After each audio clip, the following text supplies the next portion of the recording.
Midnight on Earth podcast with your host, Jake Weaver. Engineered by Cedric Swan.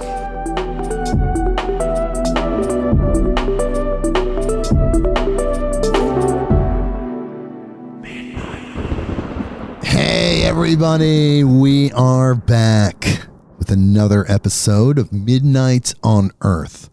I'm your host, Jake Weaver, and we're here to bring you more knowledge, more light, and more love, and more incredible, strange news that we find. Yes, this week it is a Beyond the News episode.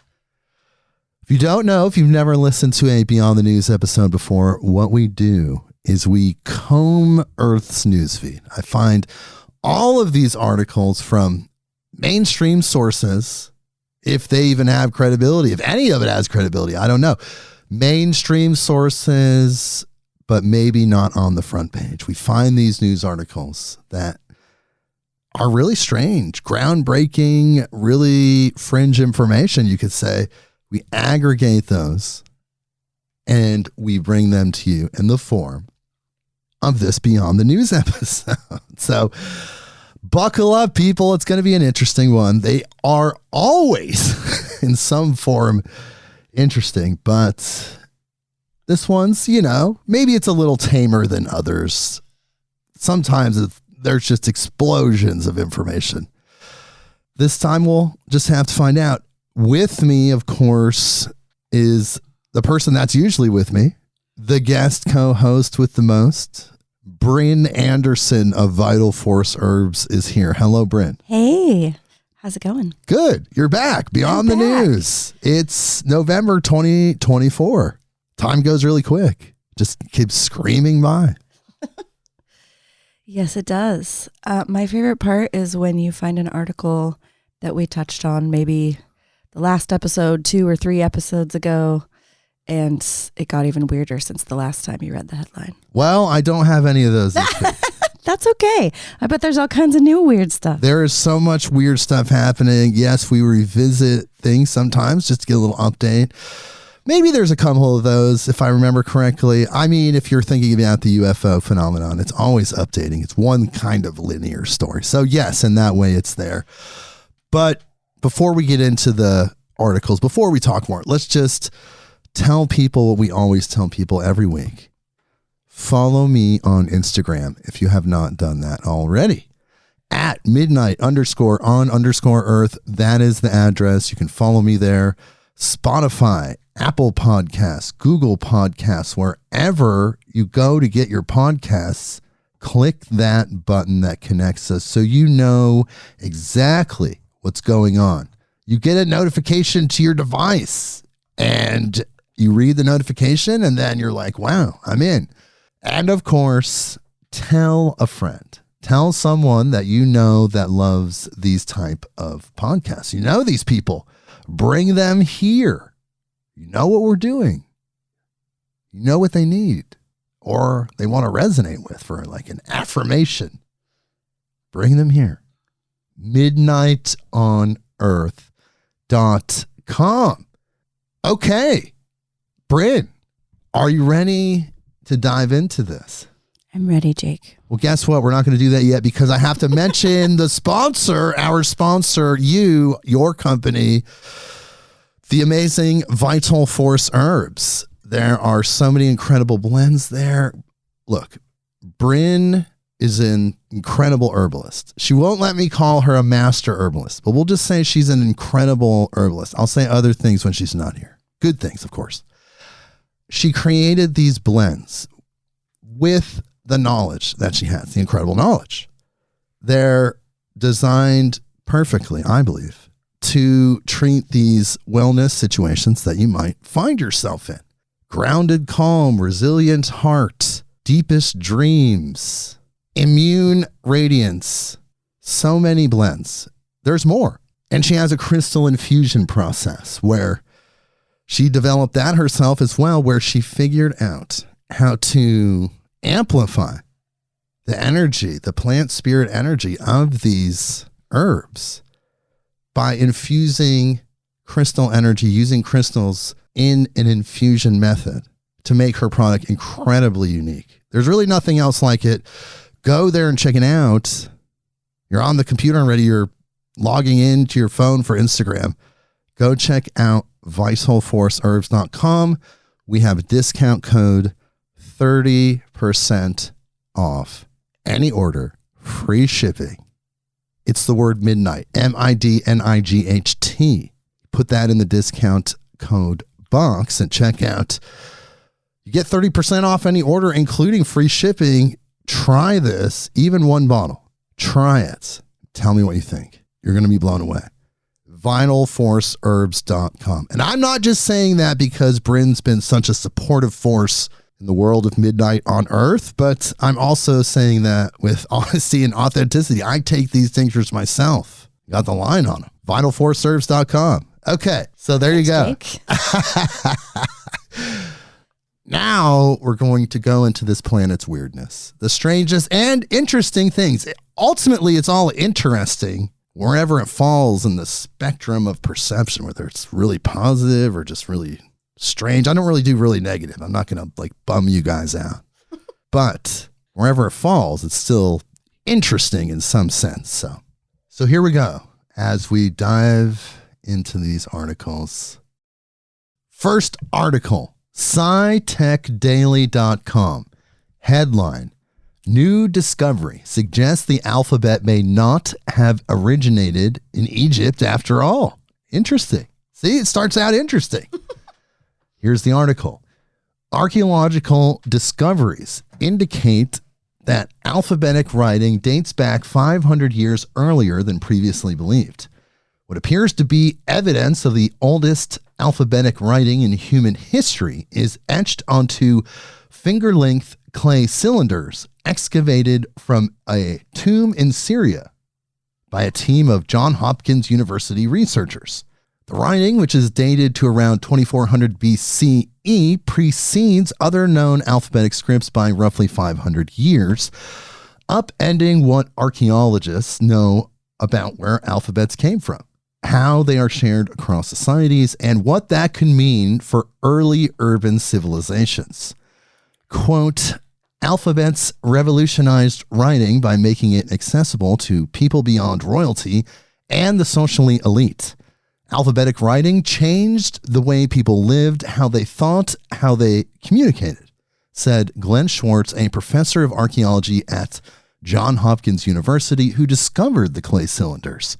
Quote, and this new discovery shows that people were experimenting with new communication technologies much earlier and in a different location than we had imagined before now. Okay.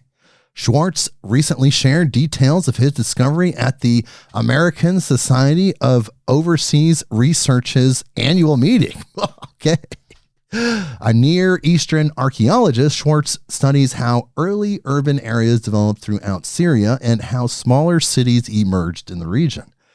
With colleagues from the University of Amsterdam, he co-directed a 16-year-long archaeological dig at Tel al-Mara, one of the first medium-sized urban centers that popped up in Western Syria. Okay. At al-Mara, the archaeologists uncovered tombs dating back to the early Bronze Age. One of the best preserved tombs contained 6 skeletons, gold and silver jewelry, cookware, a spearhead, and intact pottery vessels. Next to the pottery, the researchers found 4 lightly baked clay cylinders with what seemed to be alphabetic writing on them. Quote, the cylinders were perforated, so I'm imagining a string tethering them to another object to act as a label. Maybe they detail the contents of a vessel, or maybe where the vessel came from or who it belonged to, Schwartz said. Without a means to translate the writing, we can only speculate.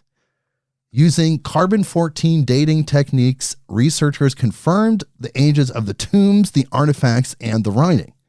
Quote, previously, scholars thought the alphabet was invented in or around Egypt sometime after 1900 BCE, Schwartz said. But our artifacts are older and from a different area on the map, suggesting the alphabet may have an entirely different origin story than we thought. Whoa, there. Alphabets. I feel like that's going to keep happening. Yes. It's going to keep going back later and later and later. Yes. We found alphabet on Mars. And in the ruins, it says A, B, C, D, E, F, G.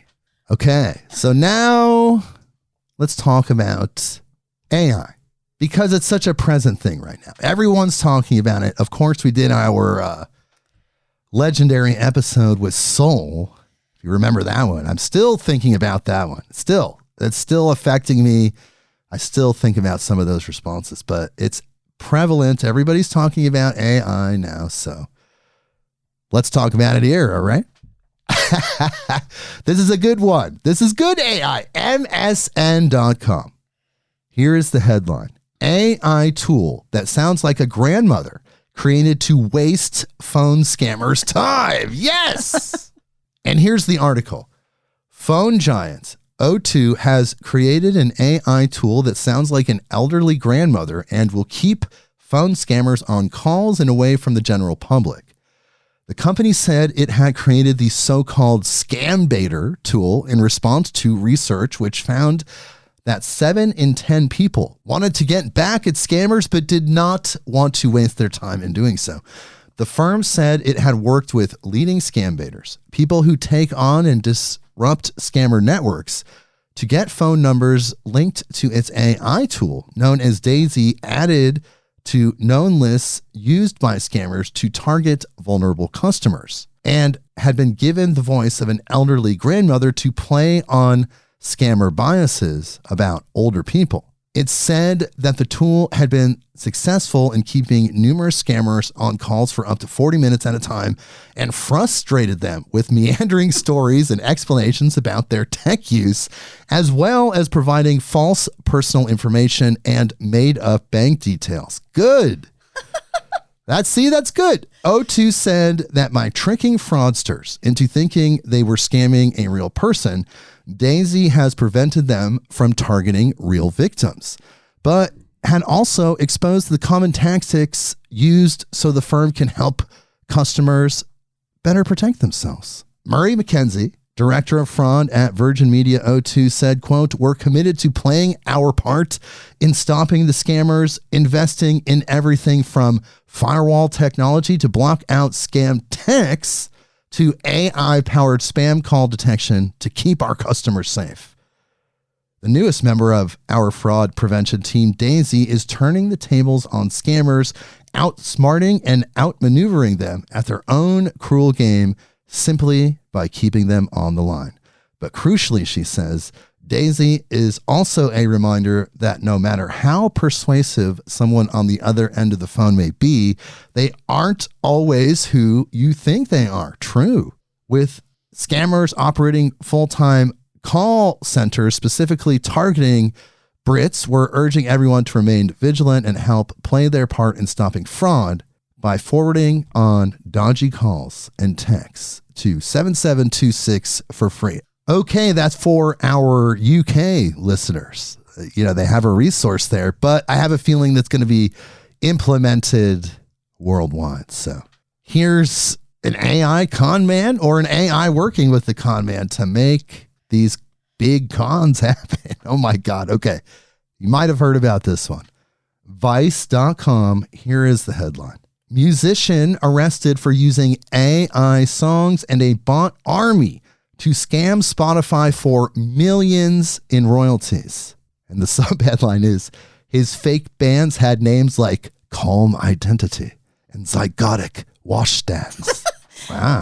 I guess you got to give him some points for some creativity. Oh, here. Like, yeah. How can I be a scammer? Like, well, is it a scam if he's just playing by their rules and then they're scamming all of these musicians by barely paying anything per stream? So here's the article. That's a good point. Is this the future of AI scamming? Michael Smith, a 52-year-old from Cornelius, North Carolina, allegedly used AI to automatically generate hundreds of thousands of songs that he then put on streaming services like Spotify, Apple Music, and Amazon Music. He's accused of using an army of bots to listen to the tracks that he created with no effort and likely no musical talent. That netted him over $10 million in streaming royalties. Wow.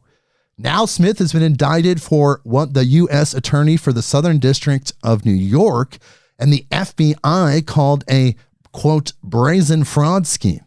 He has been charged with wire fraud conspiracy, wire fraud, and money laundering conspiracy. The scheme dates back to at least 2018, when Smith partnered up with an AI music company and a music producer to mass produce an enormous catalog of tunes. He created several fake accounts to spread the music around so it wouldn't seem like one person suddenly could create fully produced tracks at rates faster than any known person in the history of the human race. He has a network of bots listening to them at a rate of around 661,440 streams per day. Oh, that guy wasn't messing around. He was not messing around. But it just goes to show you how many streams are happening if that barely gets noticed. Okay.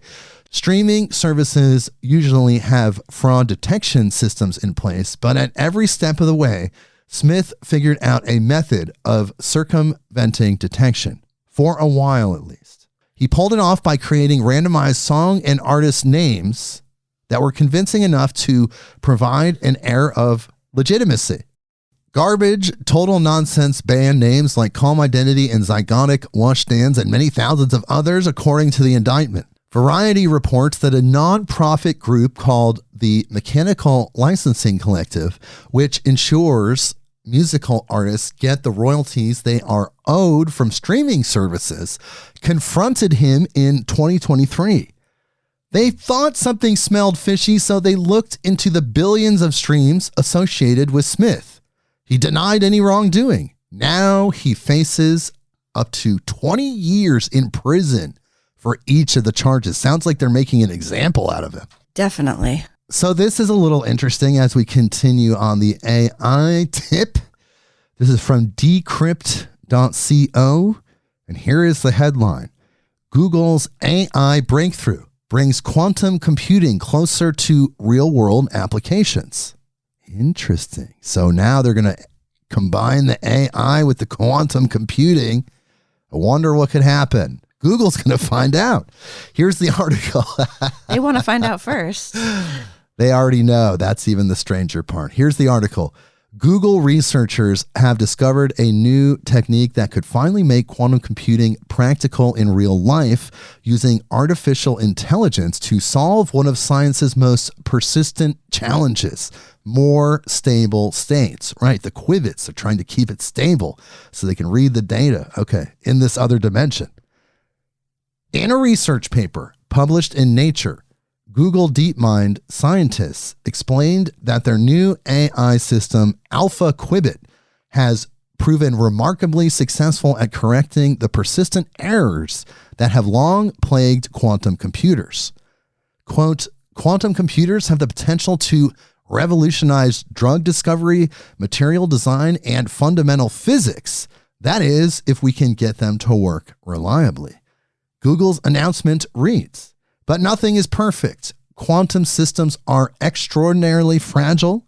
Even the slightest environmental interference from heat, vibration, electromagnetic fields, or even cosmic rays can disrupt their delicate quantum states, leading to errors that make computations unreliable. A March research paper highlights the challenge. Quantum computers need an error rate of just 1 in a trillion operations for practical use. However, current hardware has different lower error rates, making error correction crucial. Quote, certain problems which would take a conventional computer billions people of years to solve would take a quantum computer just hours, Google states. However, these new processors are more prone to noise than conventional ones. If we want to make quantum computers more reliable, especially at scale, we need to accurately identify and correct these errors. Google's new AI system, Alpha Qubit, wants to tackle this issue. The AI system employs a sophisticated neural network architecture that has demonstrated unprecedented accuracy in identifying and correcting quantum errors, showing 6% fewer errors than previous methods in large-scale experiments and 30% fewer errors than traditional techniques. It also maintained high accuracy across quantum systems ranging from 17 qubits to 241 qubits, which suggests that the approach could scale to the larger systems needed for practical quantum computing. Alpha Qubit employs a two-stage approach to achieve its high accuracy. The system first trains on simulated quantum noise data, learning general patterns of quantum errors, then adapts to real quantum hardware using a limited amount of experimental data. That's my new DJ name, Quantum Noise Data. Okay. This approach allows Alpha Qubit to handle complex real-world quantum noise effects, including crosstalk between qubits, leakage when qubits exit their computational states, and subtle correlations between different types of errors. But don't get too excited. You won't have a quantum computer in your garage soon. Despite its accuracy, Alpha Qubit still faces significant hurdles before practical implementation. Quote, each consistency check in a fast superconducting quantum processor is measured 1 million times every second, the researchers note. While Alpha Qubit is great at accurately identifying errors, it's still too slow to correct errors in a superconducting processor in real time. Training at larger code distances is more challenging because the examples are more complex and sample efficiency appears lower at larger distances, a DeepMind spokesperson told Decrypt. It's important because error rate scales exponentially with code distance, so we expect to need to solve larger distances to get the ultra-low error rates needed for fault-tolerant computation on large, deep quantum circuits. Wow, I hope your head didn't explode after that one. That's wild. Woo. I'm just thinking about the person with that level of a mathematical brain to think in those terms. It's pretty wild. And like speculate. Yes, it's like theoretical quantum physics. It's just even more out there. However, they're figuring it out. I mean, the human mind can do anything and we're on it. So we're going to get it. Right. Taking something that would take billions of years to take hours. Like how to just figure out the equation of how that is possible. It's pretty wild. Yes. And the next article about AI is kind of related to Soul. We talked to Soul, the consciousness of AI. We had a fantastic interview and it made me feel something there. There's something there. And here's theguardian.com. Headline: AI could cause social ruptures between people who disagree on its sentience. Ah! And the subheadline is, leading philosopher says issue is no longer one for sci-fi as dawn of AI consciousness is predicted for 2035. Guess what, leading philosopher? It's already happened. And here's the article. Significant social ruptures between people who think artificial intelligence systems are conscious and those who insist the technology feels nothing are looming, a leading philosopher has said. The comments from Jonathan Birch, a professor of philosophy at the London School of Economics, come as governments prepare to gather this week in San Francisco to accelerate the creation of guardrails to tackle the most severe risks of AI. Last week, a transatlantic group of academics predicted that the dawn of consciousness in AI systems is likely by 2035, and one has now said this could result in, quote, subcultures that view each other as making huge mistakes about whether computer programs are owed similar welfare rights as humans or animals.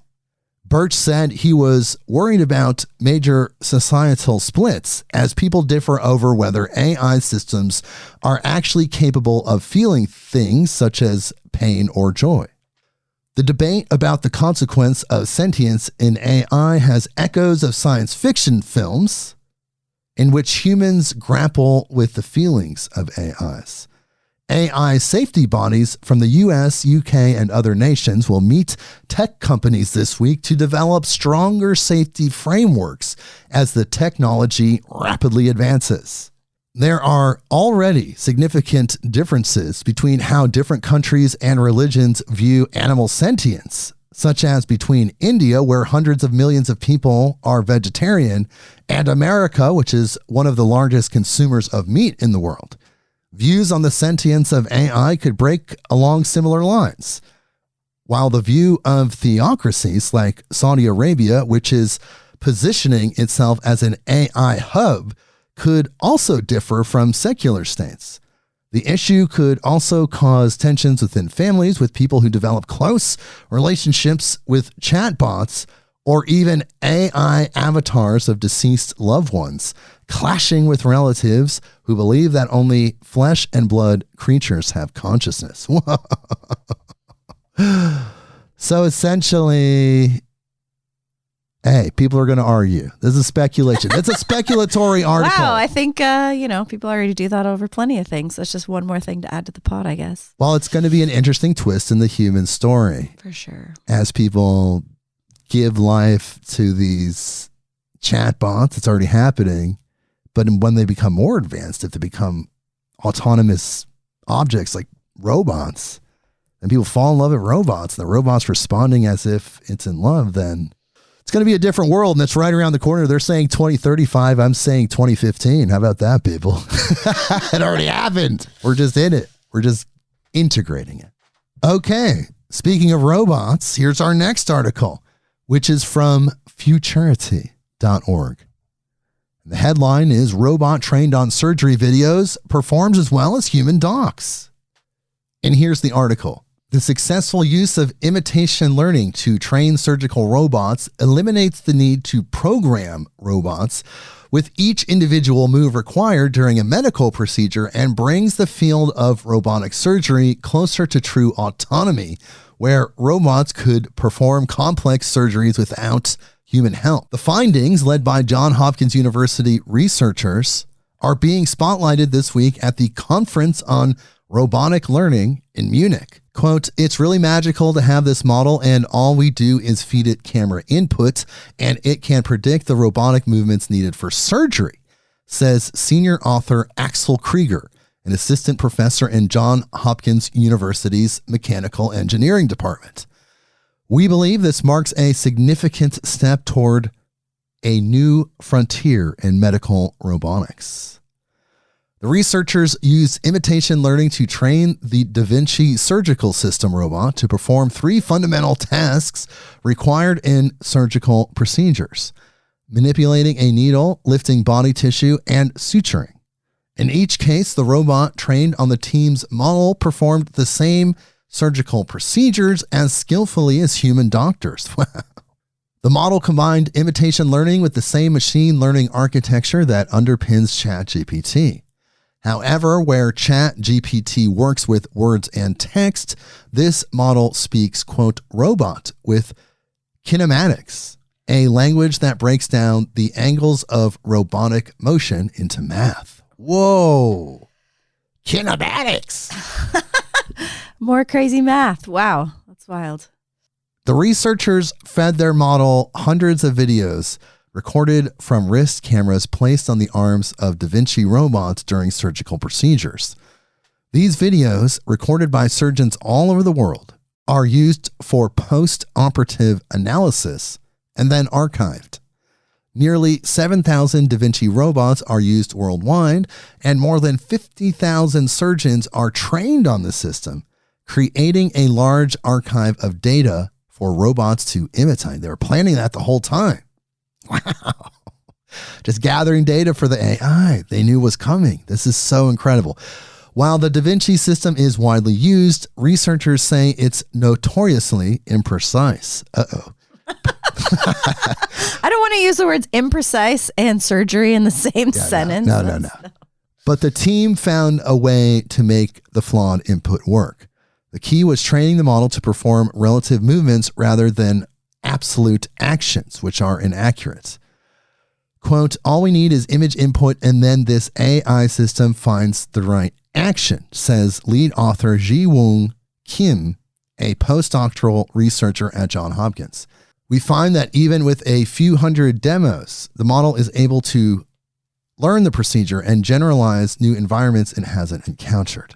The model is so good learning things we haven't taught it. Like if it drops a needle, it will automatically pick it up and continue. This isn't something I taught it to do. Wait a minute. Well, does it clean the needle? I know. I'm like, where did it drop the needle? The model could be used to quickly train a robot to perform any type of surgical procedure, the researchers say. The team is now using imitation learning to train a robot to perform not just small surgical tasks, but a full surgery.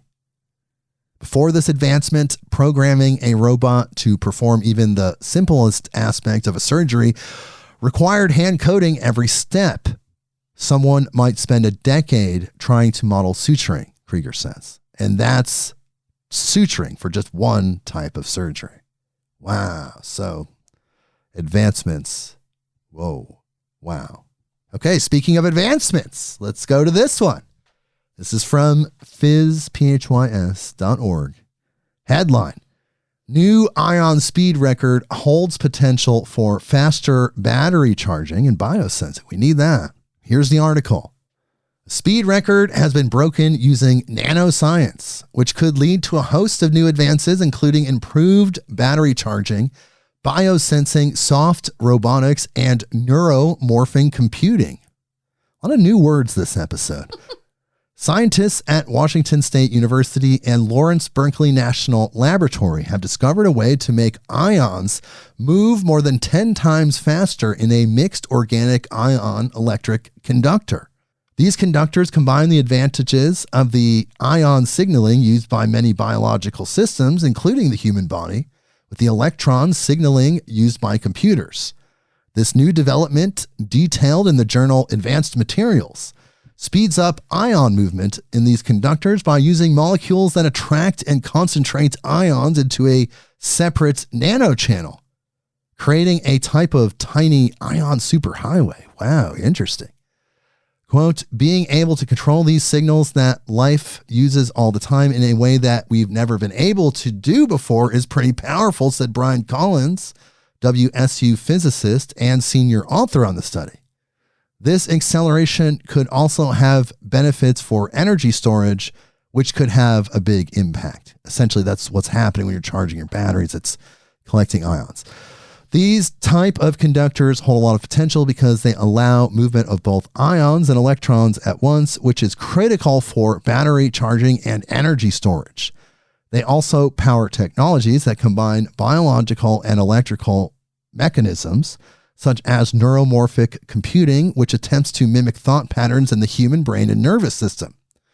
However, exactly how these conductors coordinate the movement of both ions and electrons has not been well understood. As part of the investigations for the study, Collins and his colleagues observed that ions moved within the conductor relatively slowly. Because of their coordinated movement, the slow ion movement also slowed the electrical currents. Quote, we found that the ions were flowing all right in the conductor, but they had to go through this matrix like a rat's nest of pipelines for electrons to flow. That was slowing down the ions, Collins said. To work around this problem, the researchers created a straight nanometer-sized channel just for the ions. Then they had to attract the ions to it. For that, they turned to biology. All living cells, including those in the human body, use ion channels to move compounds in and out of cells. So Collins' team used a similar mechanism found in cells, molecules that love or hate water. Wow. So they were able to then utilize that to create this ion superhighway. Battery technology, all of technology is expanding. All the things that we're going to ask for, we're going to get. That's why we have to raise our consciousness, because the technology is coming, the highest technology. We got to match that high technology with the high spirituality, the love frequency. 5D, as they say. Okay, how about one more AI article? This is from nature.com. Headline, AI-generated poetry is indistinguishable from human-written poetry and is rated more favorably. Ooh. I'm sorry, my poet friends. Okay, here's the article. As AI-generated text continues to evolve, distinguishing it from human-authored content has become increasingly difficult. This study examined whether non-expert readers could reliably differentiate between AI-generated poems and those written by well-known human poets. They conducted 2 experiments with non-expert poetry readers and found that participants performed below chance levels in identifying AI-generated poems. Notably, participants were more likely to judge AI-generated poems as human-authored than actual human-authored poems. They found that AI-generated poems were rated more favorably in qualities such as rhythm and beauty, and that this contributed to their mistaken identification as human author. Their findings suggest that participants employed shared yet flawed heuristics to differentiate AI from human poetry. The simplicity of AI-generated poems may be easier for non-experts to understand, leading them to prefer AI-generated poetry and misinterpret the complexity of human poems as incoherence generated by AI. Wow. Dang. Sorry, I Emily know. Dickinson. It's like, Actually, she could probably write a good poem about AI. yeah, but they're like, what is this? Is too abstract. It's not be simple AI. enough. Must be AI. Oh my. And then the AI is beautiful and elegant. Ooh. Okay. Let's talk about ghosts for a second. Just for a second. This is from the Latin Times. And here's the headline. Majority of American houses are haunted, homeowners say. Nearly 60% said they would not like to be left alone at home. Okay. 60%. Wow. And here's the article. Nearly 2/3 of American homeowners believe that their house is haunted, according to a new survey. The survey by Angie, a service to help people find home service providers, found that 60% of homeowners believe that they may be living with ghosts. Out of the 1,000 homeowners surveyed, more than 65% claim to have experienced unexplainable occurrences in their homes. About 31% reported hearing unexplained sounds in the walls, 30% reported creaking floorboards, and 24% reported hearing unexplained footsteps. About 13% of respondents reported seeing or hearing the toilet flush on its own. However, Angie did note that there is a phenomenon called ghost flushing, where toilets will flush on their own due to a leak somewhere in the home's toilet system. About 20% of homeowners surveyed said they were scared of one or more parts of their home, such as their basement or attic. Nearly 60% said they would not like to be left alone at home. However, 58% of respondents said they would consider living in a haunted house if it meant saving money. It's like, is it just a little bit haunted? I mean, if it's just haunted, like in the laundry room, like we can still move in. Well, what if they charge the ghost rents? Is there like ghost money you can get? Perhaps they can help you with stock picks. They can, I don't know, crypto. Do your dishes? Some sort of compensation. I've lived in 2 haunted houses in my life. One of my childhood homes was most definitely haunted. And I have a lot of stories about that because I had to live with the ghost and the entities in this house because nobody believed me. And I was often home by myself. So I saw things that were very shocking. But I believe that statistic. There's something about residual energy, especially if you live in a interesting place, a very old home. Okay, and this next article is thecooldown.com.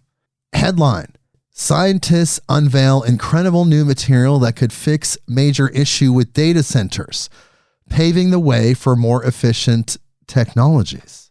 A lot of scientific breakthroughs this episode. Here's the article. Scientists at the University of Texas are getting ahead of one of the biggest challenges of the artificial intelligence revolution.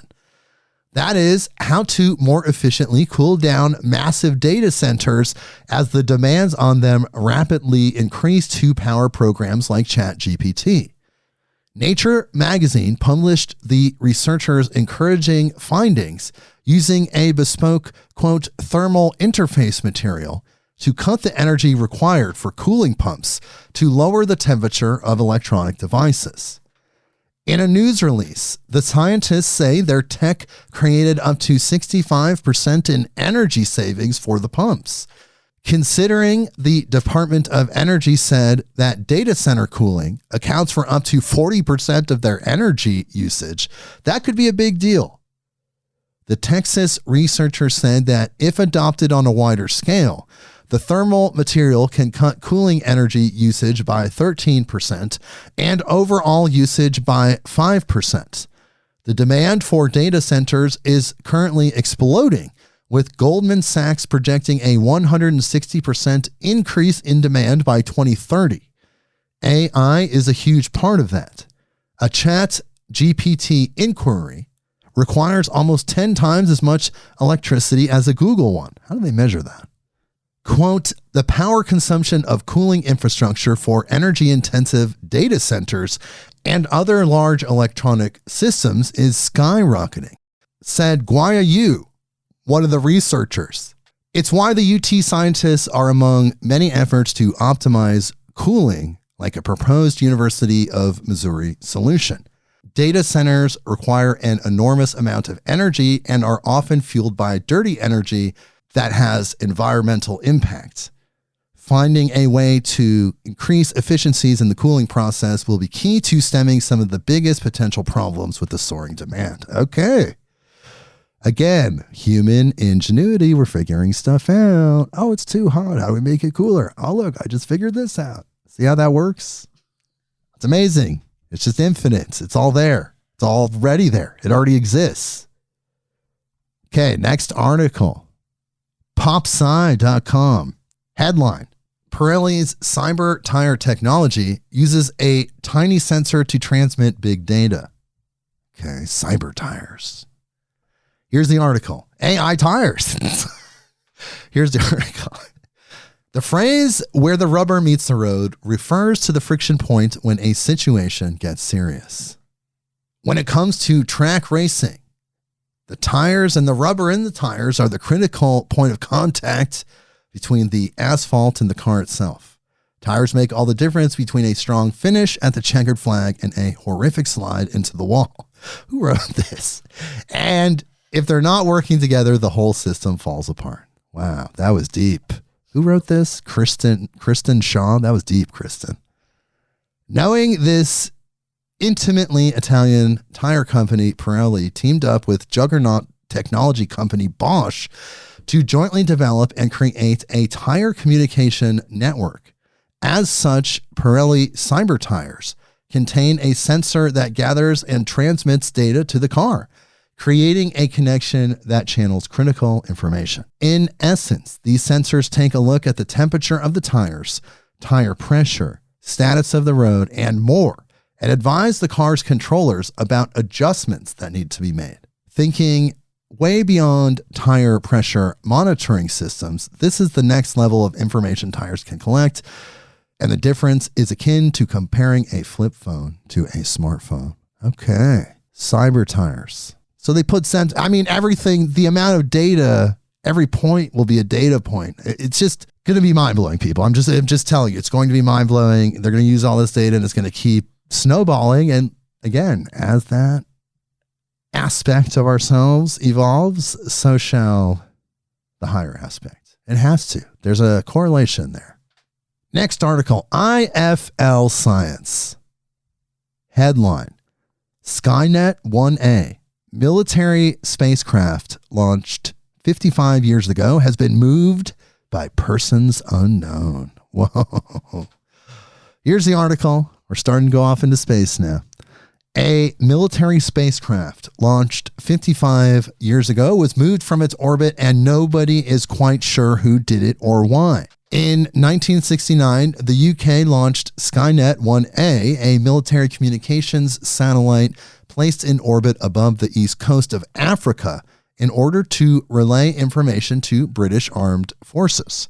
It stopped working due to hardware issues around 18 months after it started operating, and the spacecraft was left to the laws of physics to orbit the Earth. It is now the oldest UK spacecraft still in space. It's a good idea to check on defunct satellites to make sure the space debris is not on course to collide with any working satellites or populated areas of the Earth below. In the 1970s, when the satellite was closely tracked, it was in a geostationary arc at a longitude of around 40 east, where it remained when it was decommissioned. Such orbits are subject to gravitational perturbations by the sun, Earth, and Moon. Quote, if Skynet 1A had failed at its operational location of around 40 east, we would now expect it to be oscillating by plus or minus 35 degrees either side of 75 east. Satellite system engineer Dr. Stuart Eaves explained in a blog post. Quote, except it isn't. According to the UK registry, Skynet 1A is currently sitting very close to the bottom of the other well at 105 west, oscillating by just a couple of degrees. The spacecraft is not where it is supposed to be according to what we know about orbits, now some 36,000 kilometers above the Americas. At some point in the intervening years, the satellite has likely been moved, but nobody appears to know when, who, or why. Tracking of the satellite has been patchy, particularly in the mid-1970s when the maneuver appears to have taken place and any records of what happened appear to have been lost. So they don't know what happened. Sometimes in the 70s. Yes, they don't know everything about orbits. Sometime in the 70s, they forgot that they changed the course on it. Like, oops, they got lost in the records. I don't know. And again, like Brynn said, maybe we don't know everything about orbits, but we know about high energy proton beams, I think. This is from popularmechanics.com. Headline, a high energy proton beam could finally connect us to Proxima Centauri. And here's the article. This year, the iconic Voyager 1 probe made news, first for losing contact, and then for that contact being restored as a result of careful and incredibly long-distance repairs. From the outside, this seems like a miracle. After all, Voyager 1 is approximately 15.2 billion miles from Earth. That's more than 5 times the distance from Earth to Neptune. Okay, that's an interesting metric there. Yeah, I know exactly that metric. Oh, yeah. It's almost unfathomably distant, but it's still about 1,600 times closer to us than the closest non-sun star, Proxima Centauri. It could be that the PC system is humanity's best candidate for true habitation of a second planet, which has made it the subject of interest for decades. But at 25 trillion miles away, it's more than a little bit out of our current reach. After all, it took Voyager 50 years to get as far away as it is. So in order to ever probe Proxima Centauri and its handful of exoplanets, we need a new craft powering paradigm. And because a probe is very tiny, Voyager is about 1,500 pounds, compared to the space shuttle's 4.5 million pounds at takeoff, it could be a good way to experiment with interplanetary and interstellar propulsion ideas. In 2018, NASA's experimental NASA Innovative Advanced Concepts Group published a report by scientist Chris Limbach on a proton beam propulsion system. This proposed proton beam is called Proxima, which means photon particle optically coupled soliton interstellar mission accelerator. Okay, a beam might seem wild compared to the fairly routine sounding nuclear battery that powers Voyager 1. Of course, when the Voyager crafts were being constructed in the 70s, that was also quite far out, but it worked. And while still theoretical, the beam also has benefits very grounded in real life. It could help humanity develop interstellar travel. Okay. It's all theoretical though, but cool. We can shoot proton beams. And check this out. This is from Wired.com. Here's the headline. The world's first commercial space station looks like a luxury hotel inside. Yes. Commercial space station, people. We're going to space. I'm going to space before I leave and graduate this dimension as Jake Weaver. Brynn, are you going to space? I'm on the fence about that. I'll have to get back to you. Okay. You try it first. All right. If I go there and come back, it's like skydiving, right? Maybe not. I want to see what happens. I know if I go out there, I'm going to see UFOs. Here's the article. Aluminum for spacecraft interiors is passé. What spacefarers apparently want is wood. That's the bet from Vast, the makers of Haven 1, the world's first commercial space station set to be placed in low Earth orbit by the SpaceX Falcon rocket next year. The first paying customers will be getting on board in 2026, and judging by the final designs just released of the station's cozy interior, they'll feel right at home. Helping to add softness to an interior previously more focused on function than style, Vast has used fine-grained maple wood, a contemporary favorite of home interior designers, chosen for its ability to add warmth and elegance to any space, and now space.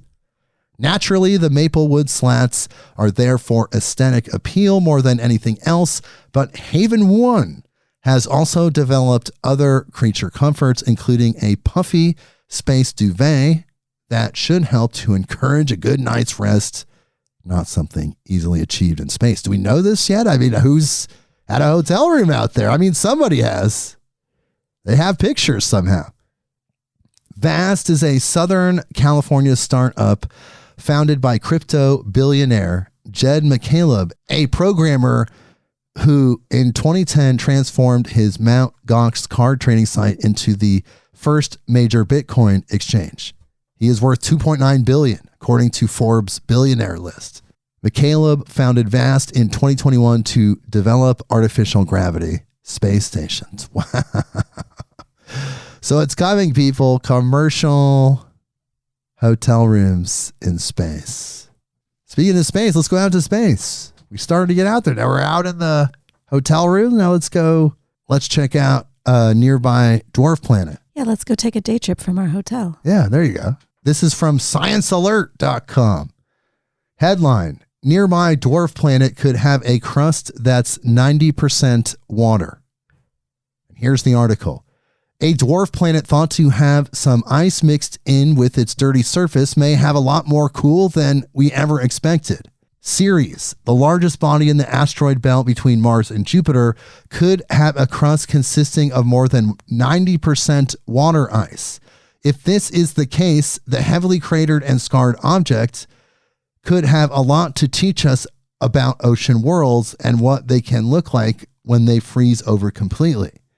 Quote, we think that there's lots of water ice near Ceres' surface and that it gets gradually less icy as you go deeper and deeper, says planetary geophysicist Mike Sorey of Purdue University in the U.S. First discovered in 1801, Ceres is sometimes referred to as an asteroid because of where it hangs out in the solar system, but it's big and spherical enough to be classified as a dwarf planet just under half the size of Pluto. It's also quite an interesting oddball. It's the only dwarf planet closer to the sun than Neptune and speckled with bright spots that may be evidence of ice volcanoes on its surface. So it's likely that there's at least some water there, but how much?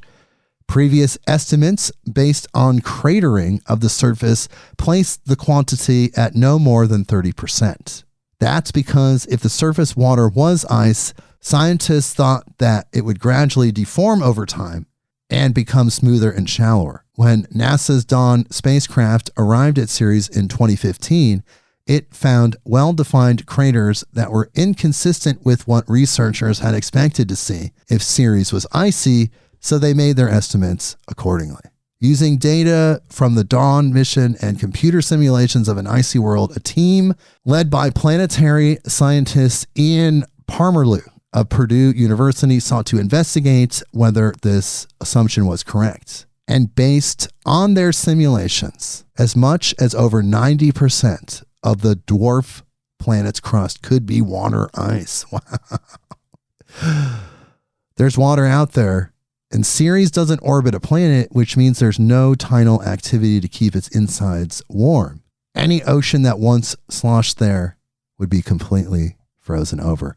And this is why I always talk about the over 500 planetary objects in our own solar system. Ceres is one of those. It's a dwarf planet. It's made of ice. It's like a freezer. It's like waiting for us to put stuff in. It's like, look, we got a freezer right here. It's just ice. We're going to go explore the universe. Okay, this is from Mashable.com. Headline, NASA spotted a very young planet. It could become a super Earth. Here's the article. NASA has confirmed over 5,780 worlds beyond our solar system now called exoplanets. Wow. I remember it was like a handful. But it's rare to detect a juvenile, still maturing planet because they inhabit chaotic systems that are flush with obscuring dust and gas. By chance, this distant debris has parted, allowing researchers using the sensitive cameras aboard the space agency's transiting exoplanet survey satellite to spot such a planet. Quote, a huge planet with a long name, IRAS 04125 plus 2902b. It's one of the top 10 baby names this year. Oh, yeah. Yeah. Well, it's really just a baby. It's saying only 3 million years old, NASA recently explained. And because such infant worlds are usually hidden inside obscuring disks of debris, it is the youngest planet so far discovered using the dominant method of planet detection. Most exoplanets today are discovered by the transit method, wherein a telescope watches for slight dips in a star's brightness caused by a transiting planet. Although the method doesn't work if the star and greater solar systems are shrouded in debris, a research team found that the ring of debris in IRAS 04125 plus 290b2 solar system has become sharply warped, thus revealing the baby world. Wow, interesting. What might have caused this unusual warping? It is unclear. The young world, some 430 light years away, orbits close to its star and has a mass that's at most 1/3 of the gas giant Jupiter. Yet measurements show it's about the same diameter as Jupiter across. This suggests its developing atmosphere is inflated and will trim down. But into what? Interesting. So it has like a oval around it, or a strange type of gaseous atmosphere. Over many millions of years, NASA suspects the young world could mature into either of the most common planets found in our Milky Way galaxy, a super Earth or mini Neptune. Okay. A mini Neptune, as it sounds, is a gaseous world between the size of Earth and Neptune. A super Earth, of which astronomers have found many intriguing examples, is a world ranging from some 30 to 70% bigger than Earth. Wow. Well, we've covered this a lot on these Beyond the News episodes. We always talk about exoplanets.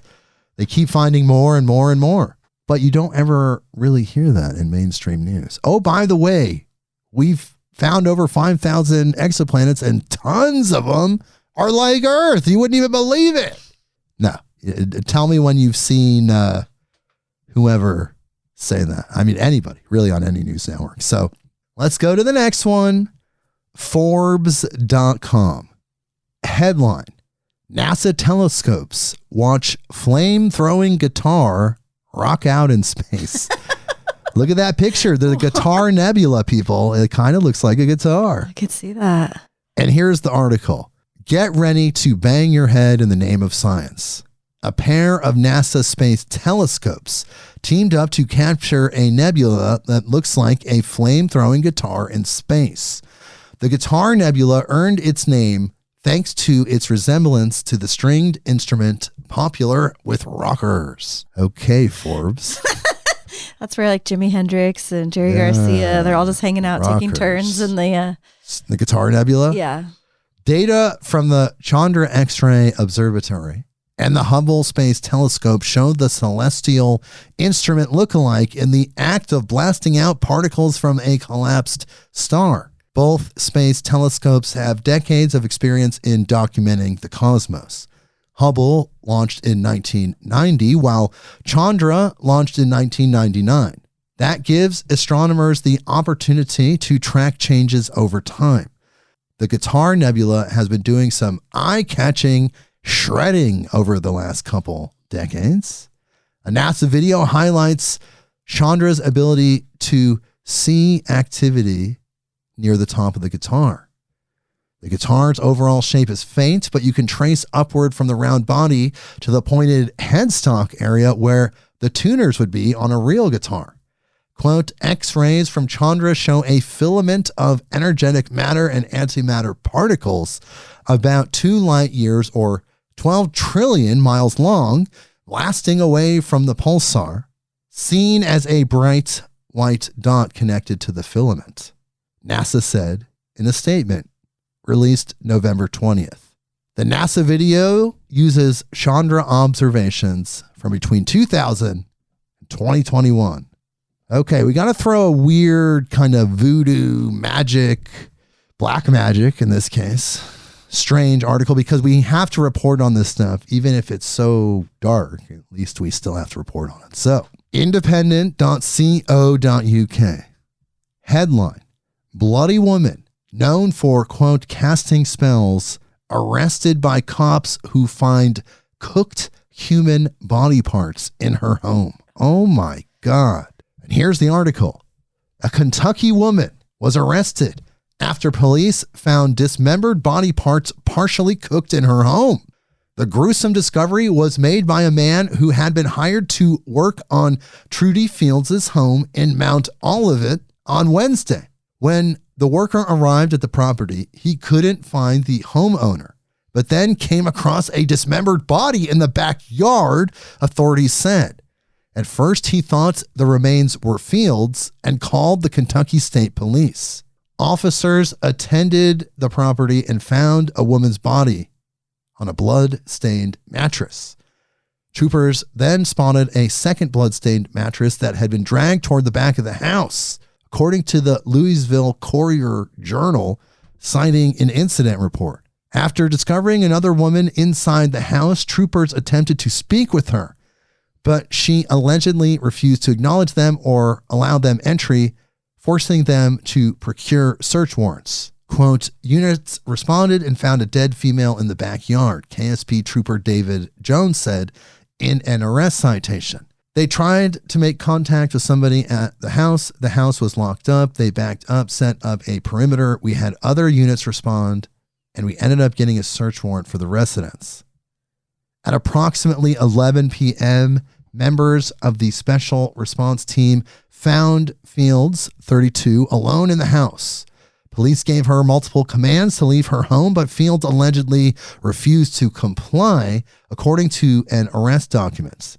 SRT members were eventually forced to remove Fields from her home, but they reportedly did so without incident. After taking her into custody, troopers discovered that parts had been removed from the body outside and were stuffed into a folded up mattress. Oh my God. When troopers finally took Fields into custody, she had blood on her face, hands, and clothing. They entered her house and reportedly found a stainless steel pot containing body parts that appeared to have been cooked in an oven. Troopers noted in their findings that the pot was hot to the touch. Oh my God, like she had just been doing it. Police have not publicly identified the remains. The construction worker who discovered the body told troopers that Fields had been on the property during one of his previous visits and had been, quote, casting spells on them and was being confrontational. Fields has been charged with obstructing governmental operations, tampering with physical evidence, and abuse of a corpse, and may face additional charges relating to the incident. She is currently being held at the Bourbon County Detention Center. Her arraignment is scheduled for Monday. Oh my God. Casting spells? I think I like the space news better. To throw that curveball in there. That was a very big curveball. That was a huge curveball, but we're getting back out into space. I just had to throw that in there because we had to report on it. Just in case you forgot Earth was weird. There's some dark shit happening. Ooh. But there's a lot of light too, but we have to cover it all if we're covering the news. This one again is from popularmechanics.com. Headline: Alien technology is driving a multi-decade secretive arms race, former Pentagon official claims. The U.S., quote, is in possession of UAP technologies, as are some of our adversaries, he said during a recent congressional hearing. And as you may know, there was a second congressional hearing, which we'll be reporting on briefly next article. But here's the article. Over the last 2 years, congressional hearings on UFOs have introduced new terms to the popular vernacular. From hearings on Navy pilots who spotted a Tic Tac UFO in 2004, we got the term unidentified anomalous phenomena. Then reports of strange objects hovering above the ocean gave us unidentified submerged objects, or USOs. Now believers and skeptics alike can add another new bit of vocabulary to the debate around these bizarre happenings, which may tie them all together. Immaculate constellation. Okay. During last week's UAP hearings on Capitol Hill, multiple witnesses described the elaborately named program as an alleged information gathering and evidence retrieval program conducted by the Pentagon without congressional oversight. The Immaculate Constellation program, they say, has been withholding a treasure trove of high-resolution images and other data about UAP sightings from the public for decades. The November 13th hearings followed up on the June 2023 congressional event in which retired Navy Commander David Fravor and fellow pilot Lieutenant Commander Alex Dietrich described how their FA-18 Hornets spotted and chased a white Tic Tac-shaped UAP for several minutes. According to analysis of radar tracks and grainy infrared video shot by the FA-18s, the object displayed speeds of more than 45,000 miles per hour and pulled more than 2,000 Gs. Jump ahead to 2024, and a new crop of believers have come forward about the function of Immaculate Constellation, gathering reports of major UAP sightings and possible encounters, investigating possible crash or landing sites, and gathering physical UAP evidence, biological material, or technology. Quote, the U.S. military and intelligence community are sitting on huge amount of visual and other information, still photos, video photos, other sensor information, and they have for a long time, said journalist Michael Schellenberger, one of the witnesses at the November 13th hearing. Meanwhile, the public has only ever seen fuzzy photos of some of those incidents. Schellenberger delivered an 11-page report to Congress during the hearing, detailing claims about Immaculate Constellation. He says a current or former official and UAP whistleblower authored the report. The November testimony lineup also included one-time Air Force intelligence officer David Grush, who claimed during a prior hearing last summer that crashed UAPs had not only been recovered and studied for reverse engineering, but that non-human biologics had also been discovered inside. And Lou Elizondo, who formerly headed the Pentagon's secret UFO unit, had this to say, quote, let me be clear, UAP are real. Advanced technologies not made by our government or any other government are monitoring sensitive military installations around the globe. Furthermore, the U.S. is in possession of UAP technologies, as are some of our adversaries. Elizondo says it all adds up to a, quote, multi-decade, secretive arms race. However, skeptics point to the fact that none of the assembled witnesses presented anything by way of physical evidence or direct testimony from the witnesses or whistleblowers referenced. Department of Defense spokesperson Sue Gao stated the Pentagon denies the existence of such a program, while representatives of the U.S. government agency AARO continue to claim there is no evidence that UAPs are alien in nature. And even Avi Loeb, he's got something to say about it. Avi Loeb, PhD, a physicist and professor at Harvard University who heads the Galileo Project, which seeks out alien intelligence or artifacts, acknowledges the possibility of Immaculate Constellation, but highlighted the lack of any real proof. If you remember, he was the Oumuamua guy. Quote, "All we have seen is written text. No credible scientific evidence was made public." I mean, it's what essentially everybody's been saying this entire time.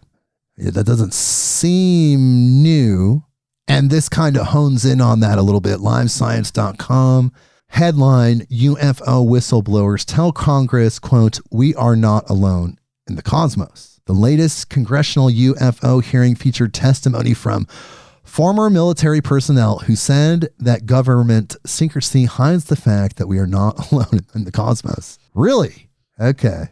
Here's the article. We'll just do a brief version of it. UFOs came to Washington again last week. The United States House of Representatives Committee on Oversight and Accountability held a hearing titled Unidentified Anomalous Phenomena, Exposing the Truth at the Rayburn House Office Building in Washington, D.C. on Wednesday, November 13th. Unidentified anomalous phenomena is a relatively new catch-all term, like we were just saying, that includes sightings of unexplained objects or events that take place in the air, underwater, in space, or that travel between those domains. Like previous congressional UFO hearings, the event featured testimony from current U.S. military personnel who claim the American government has for decades hidden evidence of advanced technologies and otherworldly visitors from the public. A multitude of anecdotes were presented about flying orbs coming out of the ocean, disc-shaped objects, and craft, quote, exhibiting the flight and structural characteristics unlike anything in our arsenal. While such claims are nothing new, what is noteworthy about the hearing are the pedigrees of some of the whistleblowers who testified, including a former U.S. counterintelligence officer, a retired U.S. Navy Rear Admiral, and a former NASA associate administrator.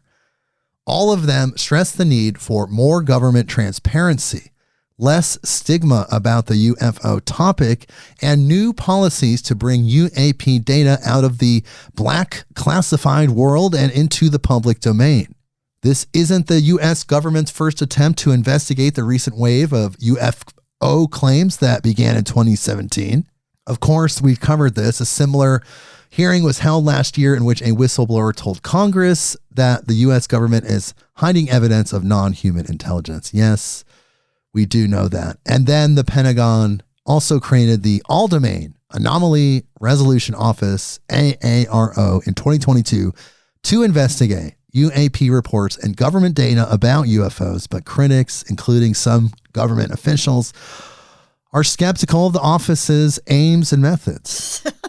Sure. And we talked about that last article, but it's happening. Other representatives stressed the need for transparency and data analysis, a common theme of other recent UAP studies.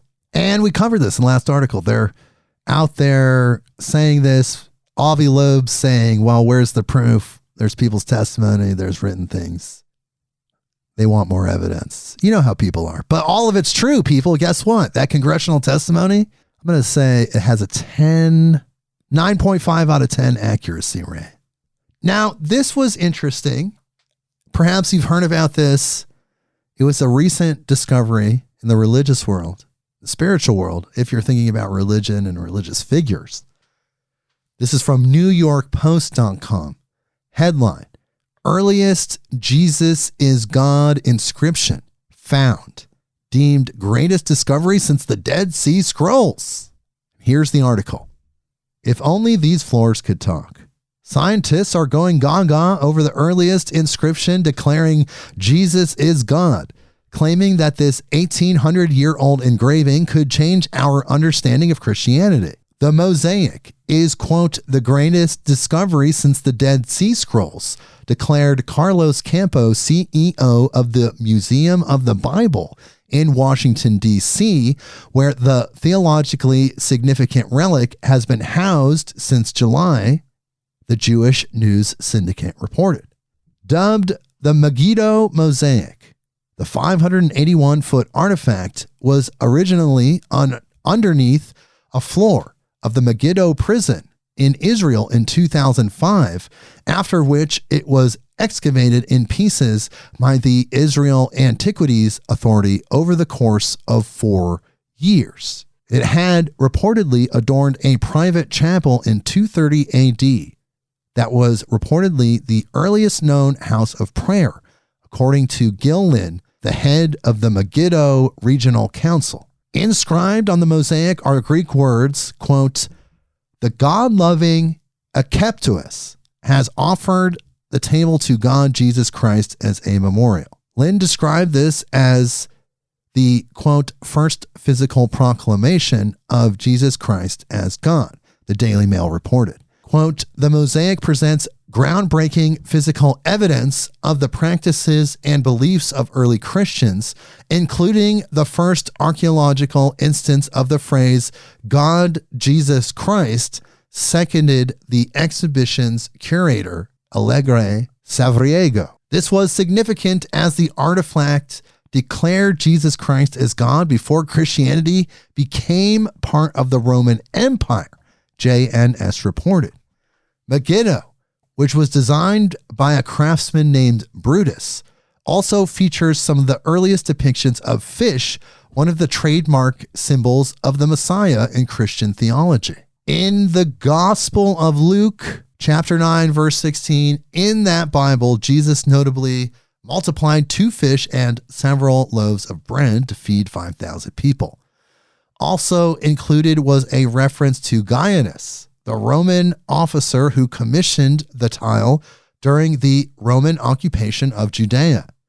This, along with the mosaic's proximity to a Roman camp, suggested that Romans coexisted with Christians to some degree, despite the notorious tales of bloodshed and violence involving the two factions. Quote, this is arguably one of the most important archaeological discoveries for understanding the early Christian church, said Bobby Duke, director of the Scholars Initiative at the Museum of the Bible. Truly, the mosaic presents a wealth of new data for church historians. The piece includes the names of 5 women: Primilla, Syriaca, Dorothea, Treste, and Akeptus, the latter of whom was shouted out for donating a table to the prayer hall. Wow. Quote, the mosaic underscores the crucial role of women in the early church, deduced Duke. After the Museum of the Bible's exhibition concludes in July 2025, the hallowed floor decor will return to Israel, where it will be showcased at the exact site where it was exhumed. Wow. It all goes back so far. And people that study Christian theology will tell you that, of course, the Roman Catholics didn't create Christianity. The disciples were Christians. I mean, it started there. They grew from that. Later on, the Roman state adopted. There was a really long period where Christianity kind of evolved on its own. Went to Ethiopia. We know about that. It became the Ethiopian Orthodox Church.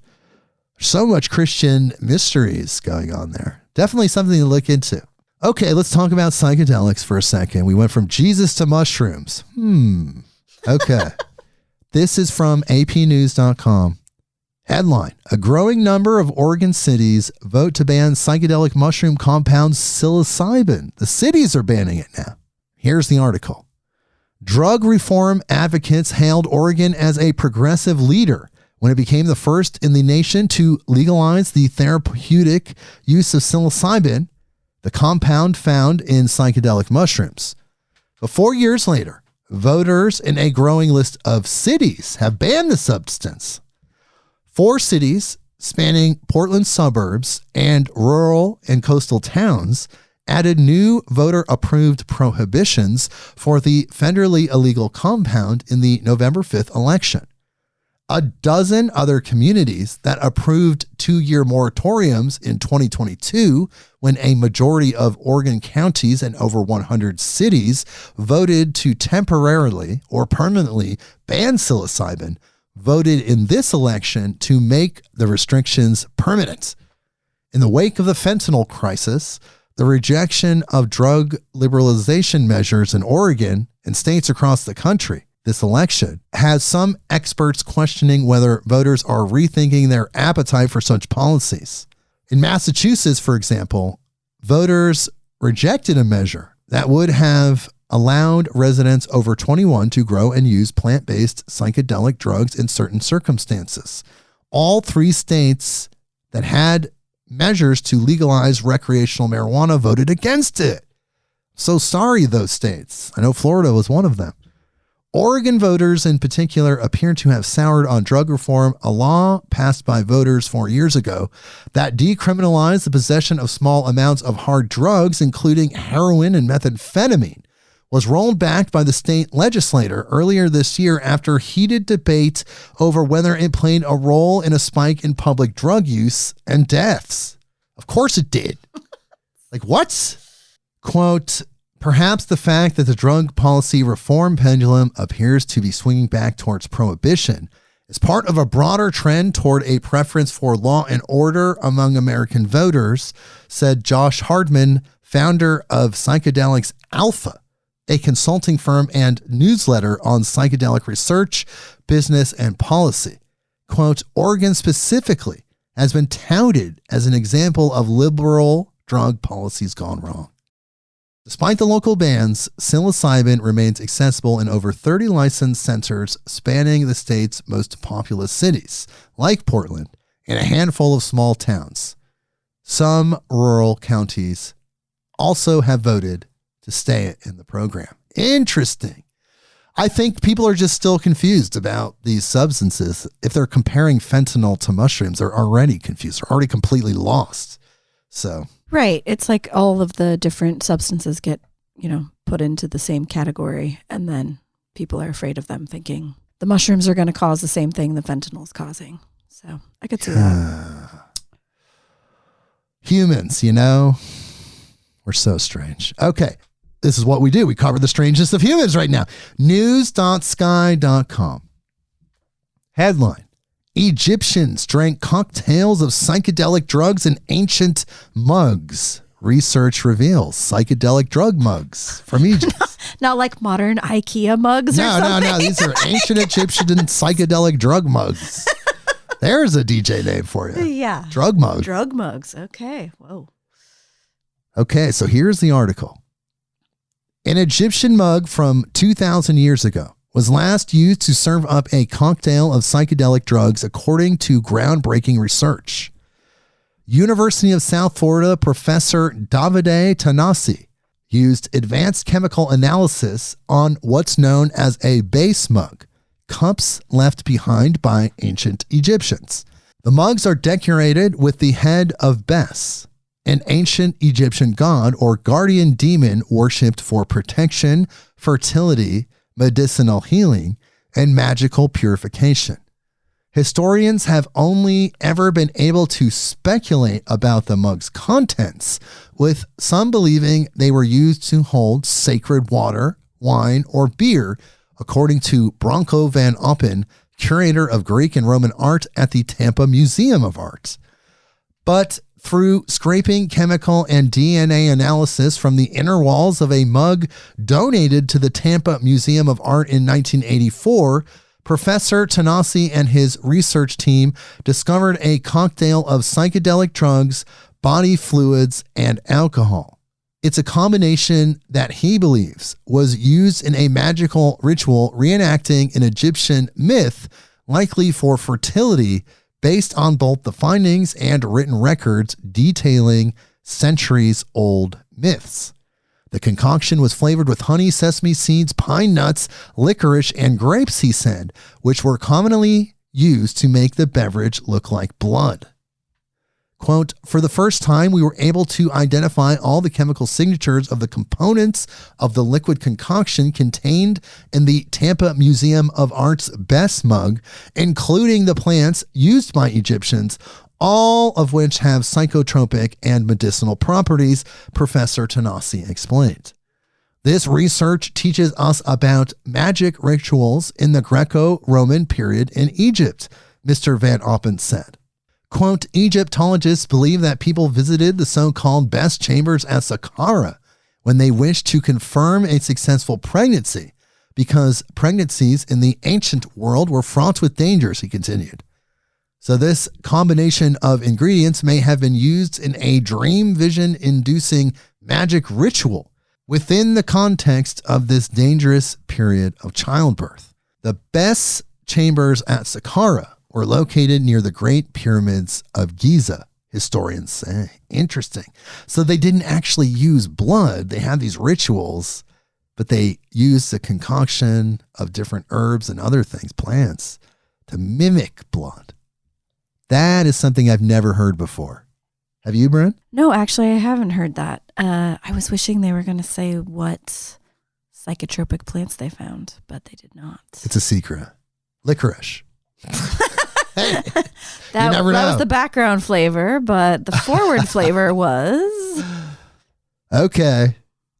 Let's get a little more spooky again. We're not going to go as dark as that one little brief turn we took, but here is dailystar.co.uk. Headline, gangs of black-eyed ghost children terrorize Brits in UK's most haunted woods. Here's the article. Gangs of black-eyed ghost children are terrorizing walkers in Britain's most haunted woods.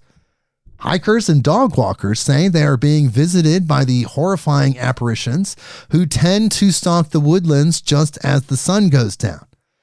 Black-eyed children have been seen before in Cannock Chase in Staffordshire, one of Britain's haunted hotspots, but paranormal experts fear they are getting braver as they are now going as far as to physically touch locals to scare them. People in the area say they get a cold feeling swoop through their stomach and a feeling of being watched just before the tiny terrors arrive. Ghost hunter Lee Brickley explains. I have had a few reports of these black-eyed ghost children. One man got in touch and said he was walking through the forest and all of a sudden he felt a weird sensation in his stomach, like a feeling of impending doom. His dog started to go mad and was pulling on the lead and barking. He said he stopped to look around when he felt something tugging on the back of his coat. He said he jumped and turned around to see this pale-faced little girl with completely black eyes, which looked like she wasn't humans. Her clothes were in rags. She giggled and he said he felt chills down his spine before she skipped off into the trees. What makes this encounter particularly significant is the physical interaction. Most sightings of the black-eyed children describe visual and auditory experiences, but this is one of the rare cases where the entity physically touched someone. Quote, I believe the man's account to be genuine. His detailed description and the fear he still felt was palpable. The woods have a rich history of paranormal activity, including sightings of the black-eyed children that go back decades. Lee has worked to keep a tab on all the goings-on in the woods and has published a book of his findings called The Ghost Hunter's Guide to Cannock Chase, everything you need to know about England's strangest forests. And we're going to have that guy on the show. Sounds like it. Oh my God. Let's bring him on. I got to find that book. I got to make a note of that. Okay. We just have a few more articles to go. We're creeping up on the funny ones, but we have one more. Okay, this is funny. This is from livescience.com. Headline, neuroscientists taught rats to drive tiny cars. They took them out on joyrides. All right. And the subheadline is, scientists taught rats to drive a certain destination, but the rodents took a detour, suggesting they enjoy both the journey and the rewarding destination. Aw. I'm sensing a children's movie here. Yeah, there you go. Pixar. And here's the article. We crafted our first rodent car from a plastic cereal container. After trial and error, my colleagues and I found that rats could learn to drive forward by grasping a small wire that acted like a gas pedal. Before long, they were steering with surprising precision to reach a Fruit Loop treat. As expected, rats housed in enriched environments, complete with toys, space, and companions, learn to drive faster than those in standard cages. This finding supported the idea that complex environments enhance neuroplasticity, the brain's ability to change across the lifespan in response to environmental demands. After we published our research, the story of driving rats went viral in the media. The project continues in my lab with new, improved rat-operated vehicles, or ROVs, designed by robotics professor John McManus and his students. These upgraded electrical ROVs, featuring rat-proof wiring, indestructible tires, and ergonomic driving levers, are akin to a rodent version of Tesla's Cybertruck. As a neuroscientist who advocates for housing and testing laboratory animals in natural habitats, I found it amusing to see how far we've strayed from my lab practices with this project.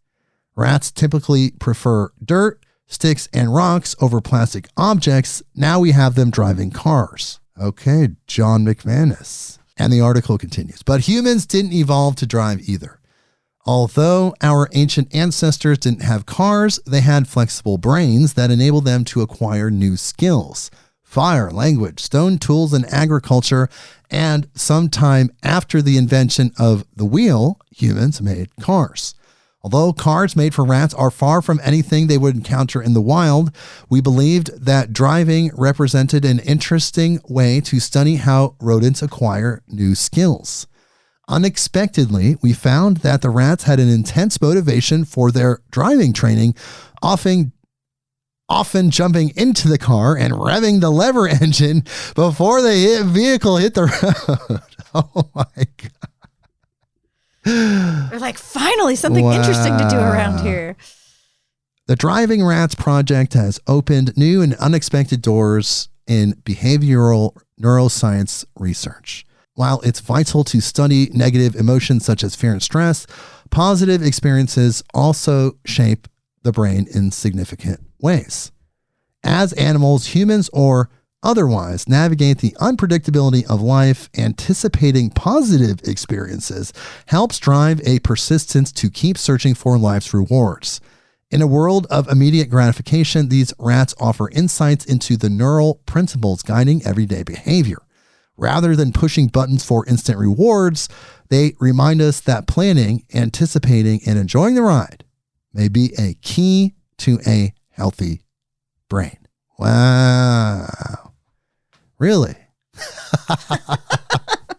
You mean just sitting there pushing buttons for instant reward isn't the be-all, end-all of life? I know. See, even the rats know this. But it took studying rats to figure that out? I don't think that was necessary. Okay, people, just a few more articles left.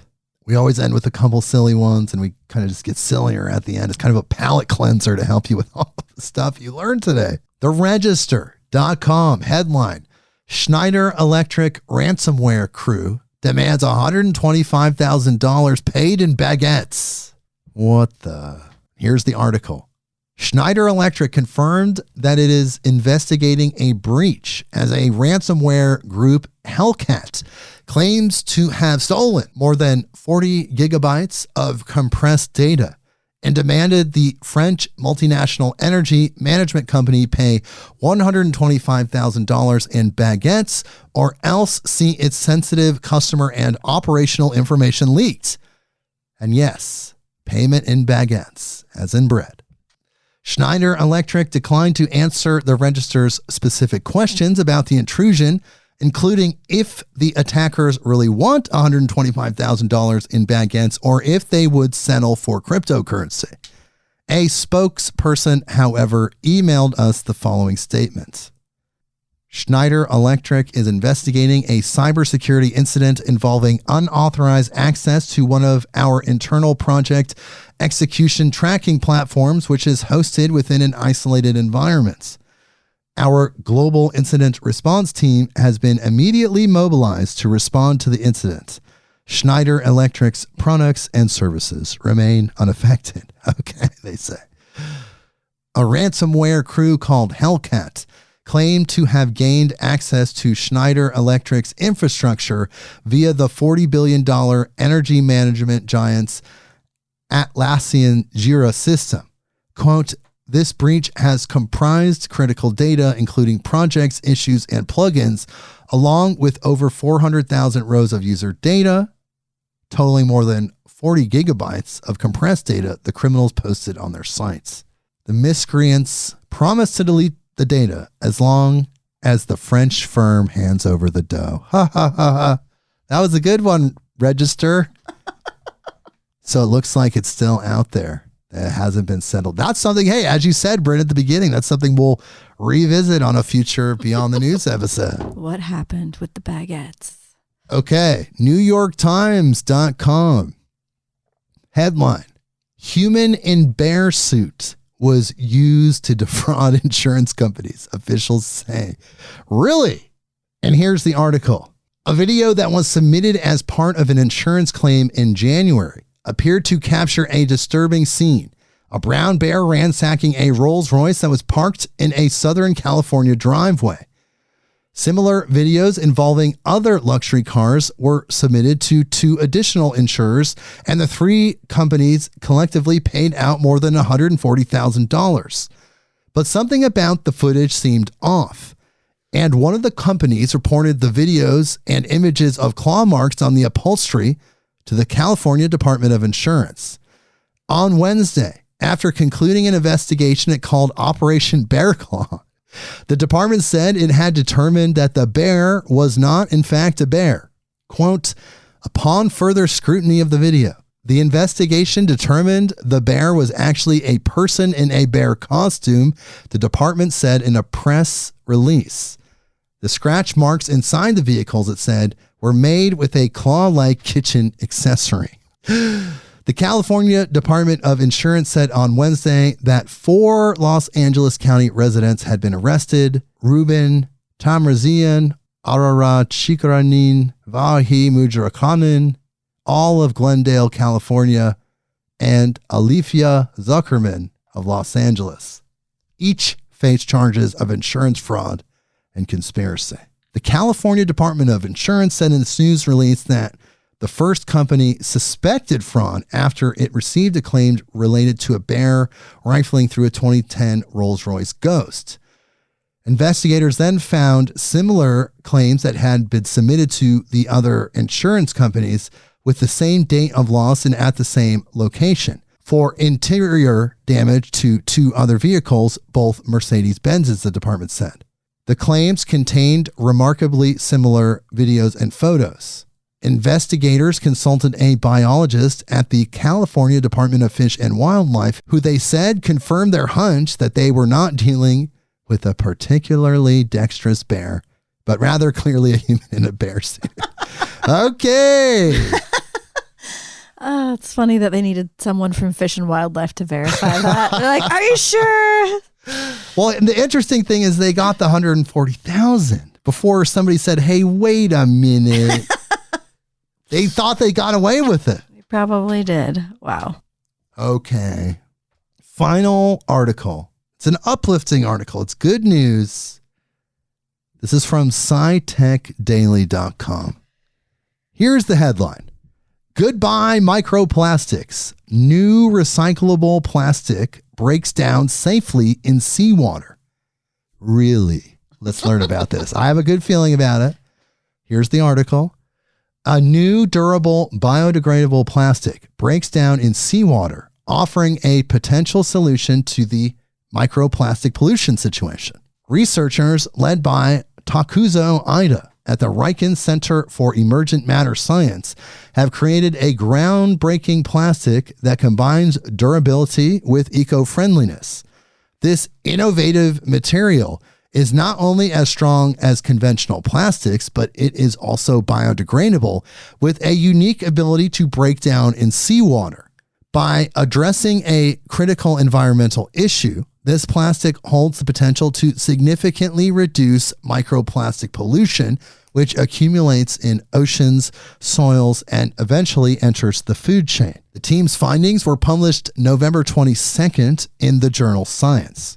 Efforts to develop sustainable alternatives to traditional plastics, which are non-biodegradable and environmentally harmful, have been going on for years. While some biodegradable and recyclable options already exist, a major challenge persists. Many of these materials, such as PLA, fail to degrade in ocean environments because they are water insoluble. This limitation allows microplastics, tiny fragments smaller than 5 millimeters, to persist in marine ecosystems, harming aquatic life and making their way into the food chains, including into humans. Yes, we talk about that. Everybody knows what's going on with microplastics right now.